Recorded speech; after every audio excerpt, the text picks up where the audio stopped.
Healthy chicken dinner recipe. Watch it to the end, save it, and make sure you prep all your ingredients before you start cooking. Pakistani Chicken Karahi. First thing you're going to do is set your burner to medium-high heat, and then you're going to get a cup of oil of your choice. I'm using avocado oil. And then you are going to have already cut up 3 pounds of chicken, and you're going to start cooking it in the oil. The next thing you're going to add in is the minced garlic. I am doing 4 tablespoons. If you've ever cooked a Pakistani recipe before, a lot of these ingredients should be absolutely no surprise.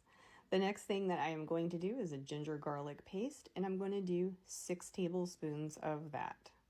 Next up, for each pound, I'm going to do 3 tomatoes diced, but you also can go ahead and do cans of diced tomatoes. I would imagine each of those is about 2 tomatoes, so adjust accordingly to make it simpler for yourself.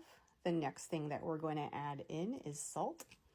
I'm adding in 2 teaspoons, but you can adjust that to taste at any time. The next thing is Kashmiri chili powder, but if you don't have that, paprika is a substitute that you can use. I'm using 4 teaspoons. Next up is 3 teaspoons of black pepper, but I will also add that as an option. At any point, you can add in a small amount of the whole peppercorns, maybe like 8 to 12. It's really awesome when those like pop in your mouth when you're eating, just unexpectedly having a burst of flavor. Here's where you get to adjust your heat. So you're going to add in crushed red pepper to your heat preference. I'm doing 2 teaspoons. That is going to make a pretty mild dish, so adjust accordingly. And we have a couple more of our usual suspects to add in. 1 teaspoon of cumin and 1 teaspoon of ground coriander. Now you're going to let that cook for 20 minutes.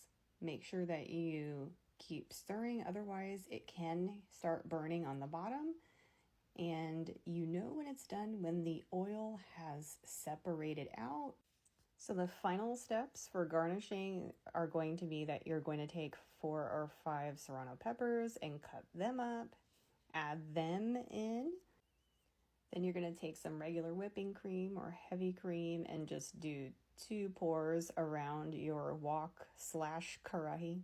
Finally, you're going to cut up some ginger into matchsticks to your flavor preference, and you can also garnish this with cilantro.